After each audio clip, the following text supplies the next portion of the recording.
One of these two is about to win $5,000 in cash and, more importantly, move on to represent the Midwest in the national finals for a chance to win this. Whoever is named the ultimate film fanatic will win another $5 grand for a total of $10,000. But that's not all. You'll also get IFC. That's right. For one night, IFC is all yours. Play what you want, whenever you want. It's your channel. We just work here. That's an amazing prize, but only one of you can win. 6 entered, we're down to 2. Both of these players have proved they have excellent movie knowledge by surviving the first cut. Both have proved they have fanatic attitudes by surviving the great debate. But now only one will survive the obsession war. Each player has dug deep into their closet and brought with them 3 items from their personal collection that they feel makes them the ultimate film fanatic of the Midwest. Basically, this is just like war when you were a kid.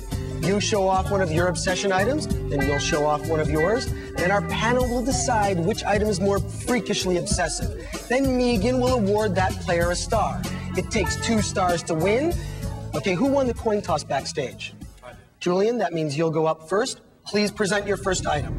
Okay, January 27th, 1997, I woke up after months of thinking about this. I said, F this, I'm making this real, I'm making this permanent. I went to a tattoo parlor and got cinema tattooed on my arm to show my love of cinema. Okay, Michael, what do you got?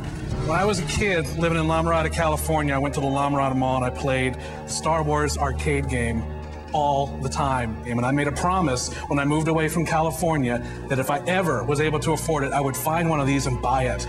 There was a guy in Michigan right down the street from where I lived that was selling a mint condition one. And I bought it, still couldn't afford it, still paying it off. Haven't paid several bills in several months. It's really going very badly, but I've got the game here and it works perfectly. And every time I walk in, I just smile and remember what it was like when I was 11 years old. Okay, we've got Michael's mint condition Star Wars arcade machine versus Julian's cinema tattoo. Tracy Lords, you're the foreman this time. You guys huddle up and vote. It's really difficult because we believe that anyone that doesn't pay their bills, buys a machine, and puts himself out that way is definitely a freak. To be a flesh freak is equally as freaky. I have to go with the flesh freak. And I go with not paying your bills. That's obsessive. That's freakish. I'm gonna go up with, because I get tattoos, a bunch of tattoos. It's a big deal, but I'm gonna go with not paying your bills. All right, Michael, you drew first blood. You've earned the first star. Okay, Julian, you went first last time. That means Michael, you go next. Let's see what you got. Big fan of the movie The Evil Dead, Sam Raimi's debut film. Through sheer fortune and everything, I got to meet a gentleman by the name of Tom Sullivan, who was the effects designer on the film. He did all the props and all the effects and everything, and he had done up a prototype of the original Book of the Dead that was used in the film.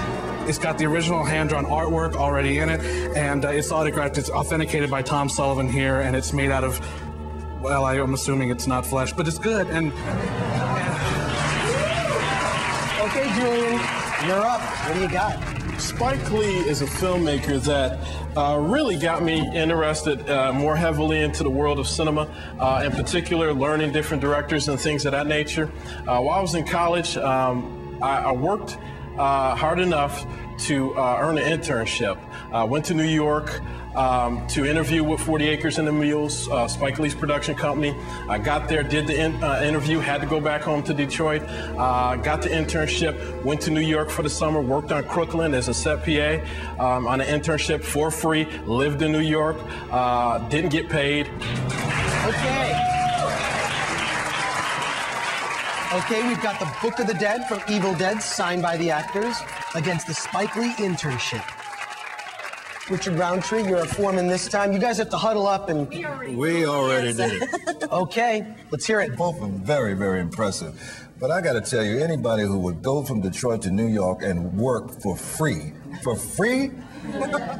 is insane. It's way over the top. Julian. All right. Julian, earn your first star. Tied up, 1 star apiece. It all comes down to this. Let's see what you got. Julian, please present. Okay.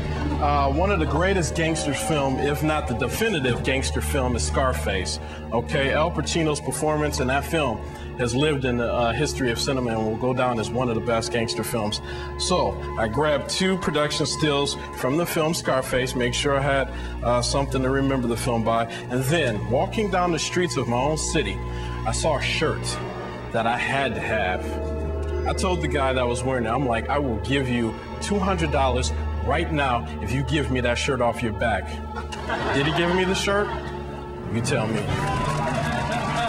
Okay, Michael, what do you got? Dawn of the Dead is my favorite horror movie. It was shot in the Monroeville Mall in Pennsylvania. So being a horror fan, being of the horror religion, you have to make the pilgrimage to the Monroeville Mall in Monroeville, Pennsylvania to see where Dawn of the Dead was shot. When I saw that mall come up over that hill, it was just like, hello, thank you. And I went to the Suncoast Motion Picture Company in the mall, bought this copy of Dawn of the Dead, and this is the receipt showing that it was purchased in Monroeville, Pennsylvania at the Suncoast Mall back in 1994. So that's I got put on a mailing list, and that led to this amazing event happening here. I was at a convention, a Dawn of the Dead reunion convention in Cleveland. And this photo was taken right before we left. It was 2:30 in the morning. That's me, Scott Reiniger, Yoshi, the Buddhist monk from Japan, and my idol, George Romero. We've got Dawn of the Deadapalooza against this Scarface shirt. Jason, you're now our foreman. You guys got to huddle up and discuss this.